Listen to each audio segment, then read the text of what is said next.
Hey guys, welcome to the Moment of Clarity, Lessons in Leadership. I'm Dr. Williams, and today we're going to finish our conversation on the 5 enemies of growth. You're not going to want to miss this. Stay tuned.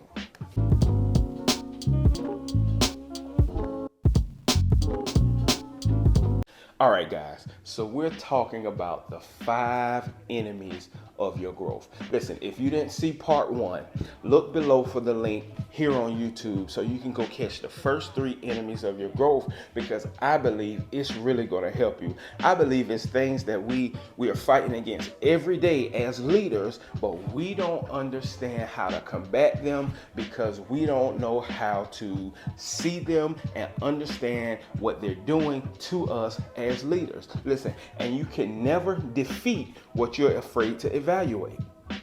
Let me say that again. You can never defeat what you're afraid to evaluate. You have to take some time to look at what's fighting you in order to understand how to fight it, right? You don't fight fire with fire. You fight fire with water, right? And if you don't understand what's fighting you and how it is detrimental to your growth and to your leadership intangibles and capabilities, then you're not going to know how to fight back. Listen, you have to study your enemy in order to be effective in defeating that enemy.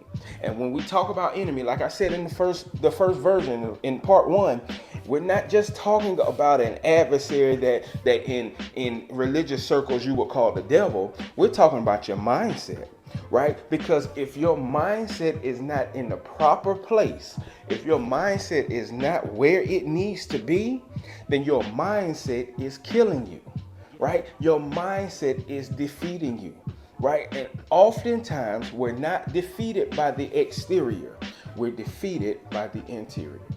Let me say that again. Oftentimes, it's not the exterior that's defeating you. It's the interior.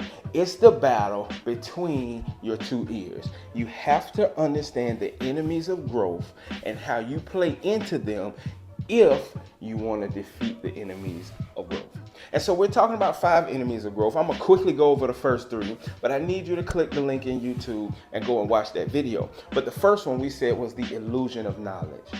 It's believing you know something when you really don't, right? And I talked about the fact that really bothers people. And it bothers people because when you give so much of yourself to something and someone comes along and they're talking as if they know when they really don't know, the illusion of knowledge will cause you to defeat yourself and not be the leader that you can be.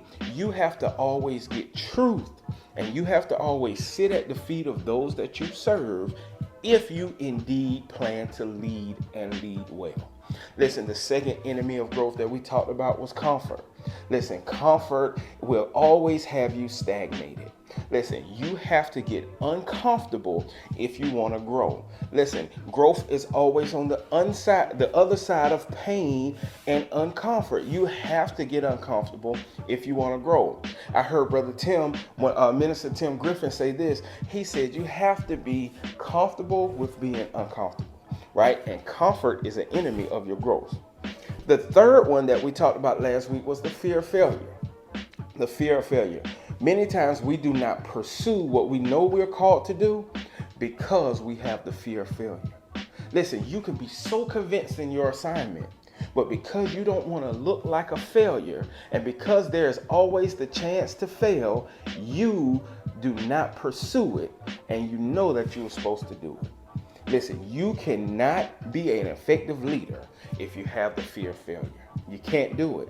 You have to be willing to get in, and you have to be willing to get dirty if you want to be a successful leader. So that brings us to the leadership capacity, and that brings us to number 4 and 5 in the enemies of growth, right? Listen to this. The 4th enemy of your growth, look at me closely, is a lack of confidence. Wow. No one wants to be led by someone who doesn't have confidence. No one wants to be led by someone who doesn't believe in their abilities. Listen, but we're going back to those three keys that I talked about before. You have to believe in your mindset. You have to believe that I have the proper mindset to lead the people that I'm leading. Right? I have the proper mindset to manage the systems that I'm managing. You have to always be in a constant state of examining your mindset almost on a daily basis if you want to be a confident leader. Confidence does not come from just being right. It comes from understanding and knowing and not being afraid to be wrong.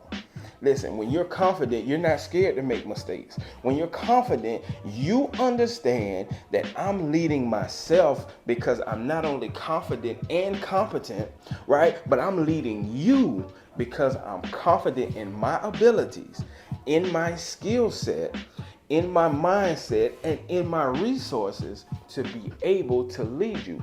No one is going to follow you if you don't lead with confidence. Listen, any leader that you think about that was great over the span of time was confident in their abilities. Listen, you never heard Martin Luther King Jr. get up and speak without confidence. Listen, when he did the I Have a Dream speech, you can hear the confidence coming out of his voice. He was confident in his ability to lead all of those people, to lead that movement. Listen, you have to lead with confidence.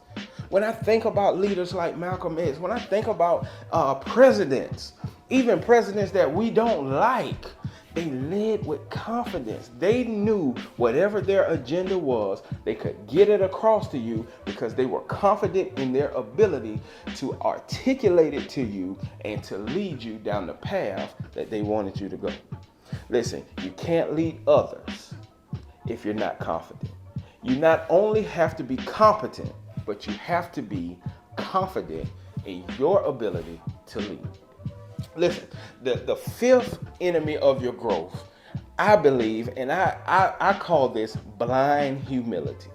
Listen, blind humility, in my definition, is when you are trying to give off the facade that you are so humble that you end up killing your self-esteem because of it. Let me say that again. Sometimes you can give off the facade that you're so humble that you end up killing your own self-esteem. How do you do that? Well, this is how you do it. It's very simple. Oftentimes we're saying things like, oh no, I can't take credit for that. Oh no, I didn't do that. And there's a fine line in giving your team credit that they deserve and you taking the credit that you deserve. Listen, oftentimes, and most of the time, you have to defer that credit to others if you want to be an effective leader. But you don't do that at the detriment of discounting your own skills, abilities, and foresight. And sometimes we do not, and we believe that we are humble when we discount ourselves. Listen, I love the book of Genesis in the Bible.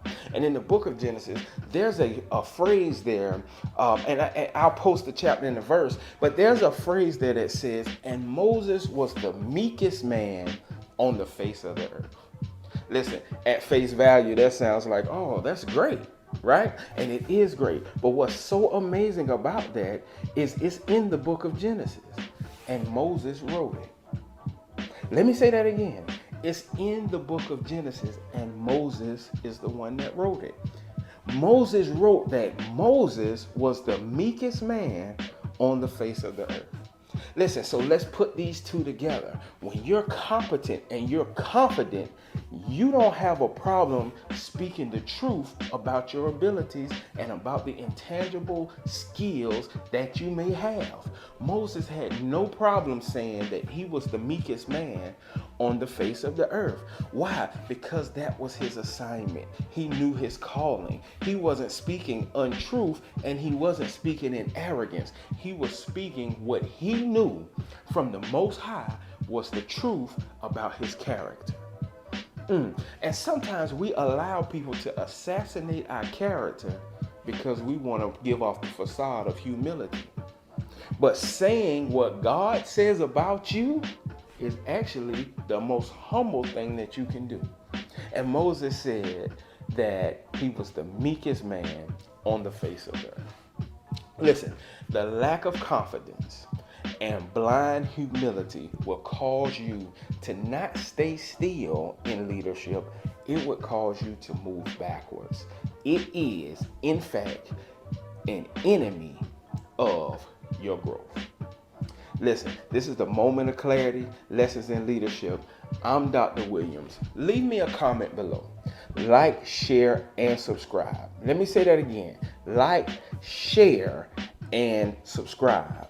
The more people you share this with, the more people are going to be blessed by this program. They're going to be blessed by understanding the enemies of growth. Listen, leave me that comment below. Like, share, and subscribe. And remember, if no one's following you, you're just walking. Until next time.